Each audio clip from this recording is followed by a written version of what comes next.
Kajing ya henti Mungkin sama juga balang Ni matya ki jinge hai mang salang Ibu thao sata Uya le ban wan kim oi Ya kajingin jong ni uan ban kim shoy Ya kajingin jong ni uan ban kim shoy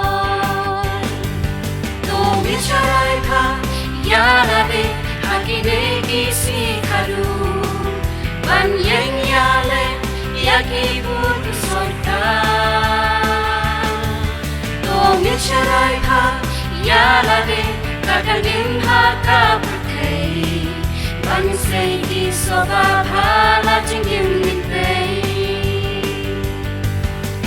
ki jing saro Wadalat hakandong hani Nintur bet syapram Ninuki saki Kajing jok harwan Abang idon hakalian putrai Mungkin sama kabalang Ninlong jikshay